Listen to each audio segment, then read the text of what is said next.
Hi, I'm Jim Sacco, sports columnist and online blogger here at the News Virginian, coming at you almost live from the Augusta County Bureau of NBC 29 here in Waynesboro, also the home office of the News Virginia Sports Department.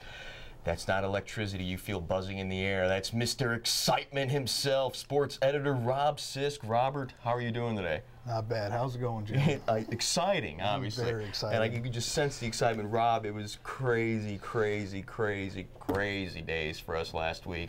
3 teams in the state championship tournament down there, the Final Four in Richmond.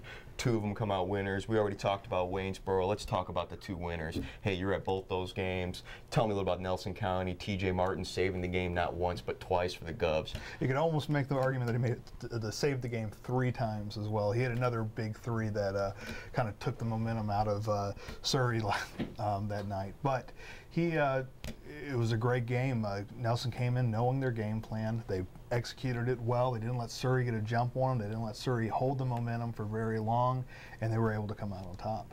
Well, one of the things I heard was like at Nelson County was completely empty that night because everyone was down at the Siegel Center. I mean, I just heard it was just a wash in green and gold. The sheriff was there. The deputies, his deputies were there. Thank God there was no robberies or anything like that. Who would have been there to save them? Saw some firefighters down there. I think everybody in Nelson County was there. There might have been a few people at the post office, but that's about it. Largest crowd from our teams that was down there, would you say? Close with Buffalo Gap. Both of them have pretty large crowds, but I'd give the edge to Nelson.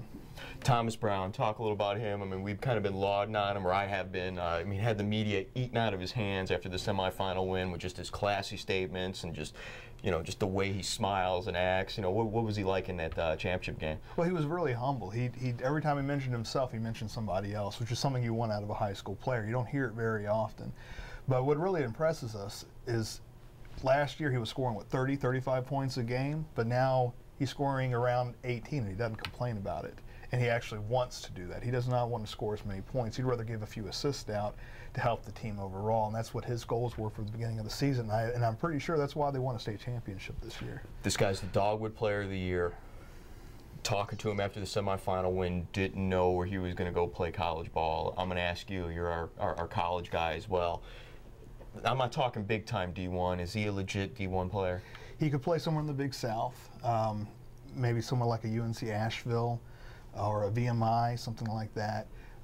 Not big-time D1, just because he doesn't have the same size as the bigger kids. But I could definitely see him at a mid-major or a minor D1 or even a D2 school would fit him pretty well. I got to agree with you. I think if he goes D3, I think he's got enough basketball talent to help pay for the education, which he's not going to get on the D3 level. Let's switch gears a little bit. One school year, 2 state titles for Buffalo Gap. I mean, we talked a little about the crowd. The football team was no doubt in the student section wearing their football jerseys, and this is almost like this was almost like the perfect game they won. Did they play the perfect game? They played exceptional. I can't recall very many mistakes.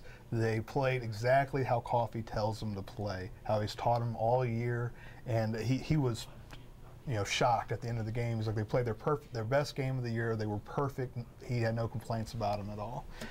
You see, and now if you don't feel comfortable telling me this, Mr. Sports Editor, you tell me. But is Coffey in consideration for the News Virginian Coach of the Year on the girls' side of basketball? I think he's definitely in consideration for it. Come in your first year, you win a state championship, you got to be in consideration for it. That'll be interesting to see how that thing pans out. Rob, we're in baseball, softball, believe it or not, all the spring sports. Before you jump ahead of yourself, let's talk about the Gap fans real quick. Let's talk about the Gap fans. That's okay with you. Oh, that's fine. Look, that's excitement right exactly. there. I'll tell you smell it. How good these Gap fans were.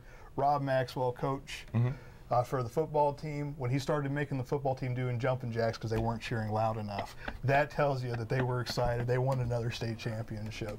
So I'm sure the girls need to give them a big thank you for being out there to cheer them, just like they were there for them during the football run. And let's stay on that before we go to baseball. Community-wise, once again, they had the sheriff's department meets them as they get off the interstate. Every fire department, the Craigsville, Churchville, whatever, meets them, goes to high school. They go to the high school, they have fireworks again. Why can't every high school be like Buffalo Gap? I just think it's community support. You've got to have community support. When the community cares about the kids and cares about how they do, you're going to get that. And not to mention Buffalo Gap, that's all they've got. They got their high school athletes. Where are you going to drive to see a baseball game or a basketball game or a football game? You live your sports life around these kids. Excellent. Can we switch to baseball? Now we can switch to baseball. Hey, you've seen Waynesboro twice already. The baseball, the big problem right now seems to be fielding 9 errors in 2 games. What's going on out there? Honestly, the first thing I thought is they were going to have problems pitching because they lost Jake last year, and now Jake Peeling down at Virginia Tech now. I thought they were going to have a few problems pitching early on.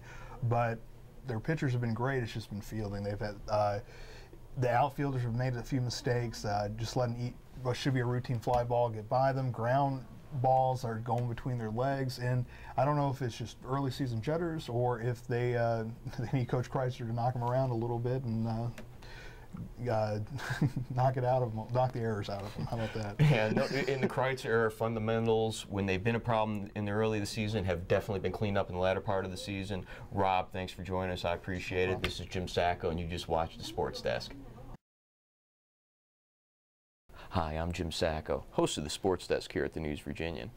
We're going to do this once a week, and we need to know what you like, what you don't like, and also we need questions from you. So you email us at sports@newsvirginian.com, and we'll see what we can do about getting those questions answered. And also, if you tell us why you think you belong on camera, maybe you can join us for a week.